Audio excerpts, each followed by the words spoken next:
Satellite television channel ওয়ানের দীর্ঘ ১৬ বছর পর পূর্ণ প্রচার উপলক্ষে ভোলা সমিতি ঢাকার পক্ষ থেকে চ্যানেল ওয়ান পরিবারের চ্যানেল ওয়ানের ব্যবস্থাপনা পরিচালক গিয়াসউদ্দিন আল মামুনকে ফুলের শুভেচ্ছা জানান ভোলা সমিতি ঢাকার সভাপতি এবং ভারপ্রাপ্ত সাধারণ সম্পাদক সহ কেন্দ্রীয় নেতৃবৃন্দ। ভোলা সমিতি ঢাকা অভিনন্দন শুভেচ্ছা। আমরা মনে করি এই পরিবারের সকল সদস্যদের আমাদের আন্তরিক শুভেচ্ছা এবং আমরা এই চ্যানেল ওয়ানের উত্তরোত্তর সাফল্য কামনা করছি।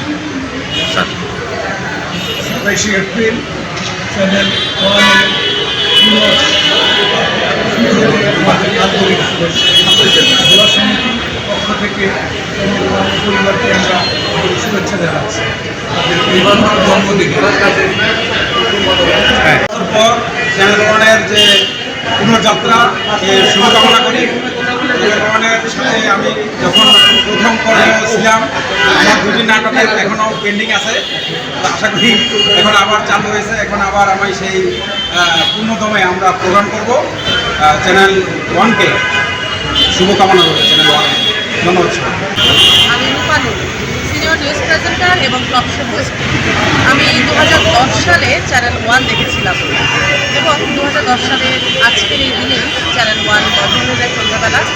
ঠিক 16 বছর পর আজকের এই দিনে পুরোর যাত্রায় ফিরে আসে চ্যানেল ওয়ান। সেজন্য আমাদের দর্শক হিসেবে এই যে 16 বছর পর চ্যানেল ওয়ানের যে পুনর্জন্ম বা পুনর্যাত্রা, এটা ভালোভাবেই হচ্ছে। আমরা বুঝতে পারছি জাঁকজমকভাবে অনুষ্ঠান হচ্ছে, রঙের পরিবেশে অনুষ্ঠান হচ্ছে। আমরা অনেকে এখানে এসে উপস্থিত হয়েছি, দেখা হয়েছে সবার সাথে এবং চ্যানেল ওয়ান এগিয়ে যাক জিনিসটাকে দিতে, সেজন্য অনেক অনেক শুভকামনা রইল। সম্ভাবনা যেমন চ্যানেল ওয়ানের সম্ভাবনা তেমন, আশা করি সেই পথে এগোনো।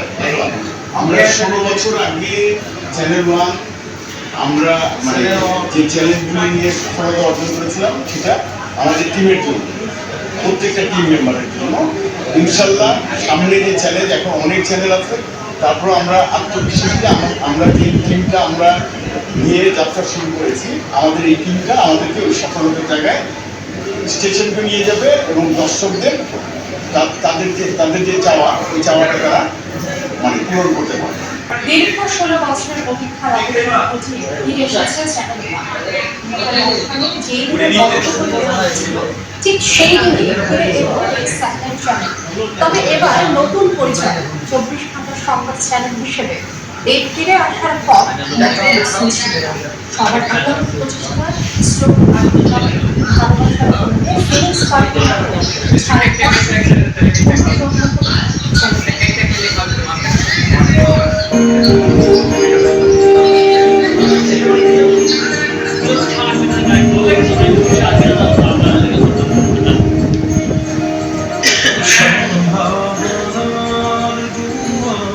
ইতিহাস বিরোধী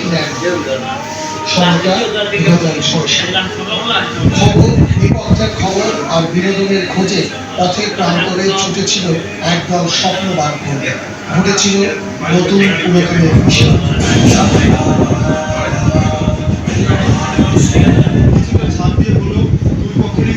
সমস্যা সমাধানে আরো বেশি আন্তরিক হওয়া। আশা করছেন নিরপেক্ষ নির্বাচন হলে আগামীতে 4 দল ক্ষমতায় যাবে। ভোজ্য তেলের দাম কিছুটা কমলে বেড়েছে চাল, তরিতরকারি ও সিদ্ধান্তের দাম। নাগরিক সেবা পদ্ধতি নিশ্চিত করা যেত, তাহলে বর্তমানে সাধারণ মানুষের একসাথে মেলালে টাকাই নিজেদের সংস্কৃতি আর ঐতিহ্য ধরে রাখতে বাঙালিদের আগ্রহ আর চেষ্টার কোনো কমতি নেই।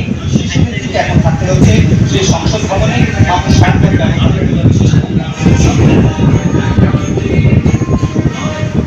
সবকিছু নির্ভর করছে সার্কভুক্ত দেশগুলোর রাষ্ট্রপ্রধানদের উপর। এই ঝড়ে গরিব মানুষগুলোই সবচেয়ে বেশি ক্ষতিগ্রস্ত হয়েছে। চ্যানেল ওয়ানটি আনুষ্ঠানিক পূর্ণ প্রচার সম্প্রচারের পরে এবং পূর্বে সন্ধ্যা 7টা থেকে চ্যানেল ওয়ান গুলশান একের উদয় টাওয়ারে সেখানে এক বিশেষ নৈশ ভোজের আয়োজন করা হয় এবং সেখানে বাংলাদেশ থেকে বাংলাদেশ তথ্য মন্ত্রণালয়, গণপ্রজাতন্ত্রী সরকারের এবং বিরোধী দলের নেতা সহ বিভিন্ন রাজনৈতিক, সামাজিক, গণমাধ্যম কর্মী এবং বিভিন্ন সামাজিক সাংস্কৃতিক সংগঠনের নেতৃবৃন্দ সেখানে উপস্থিত হয়েছেন এবং তাদের জন্য বিশেষ নৈশভোজ ছাড়াও বিভিন্ন আপ্যায়নের ব্যবস্থা হয়েছিল। চ্যানেল ওয়ান দীর্ঘ 16 বছর পরে তাদের এই পূর্ণ যাত্রাকে ভোলা সমিতি ঢাকার পক্ষ থেকে আন্তরিক শুভেচ্ছা, অভিনন্দন এবং শুভকামনা জানিয়েছেন ভোলা সমিতি ঢাকার সভাপতি অধ্যাপক ডক্টর মাকসুদ হেলালি এবং ভারপ্রাপ্ত সাধারণ সম্পাদক প্রকৌশলী এটিএম মহিউদ্দিন ফারুক। এ সময় ভোলা সমিতি ঢাকার কেন্দ্রীয় বিভিন্ন নেতৃবৃন্দ উপস্থিত ছিলেন এবং আঞ্চলিক কমিটির সভাপতি, সেক্রেটারি সহ অন্যান্য নেতৃবৃন্দ উপস্থিত ছিলেন।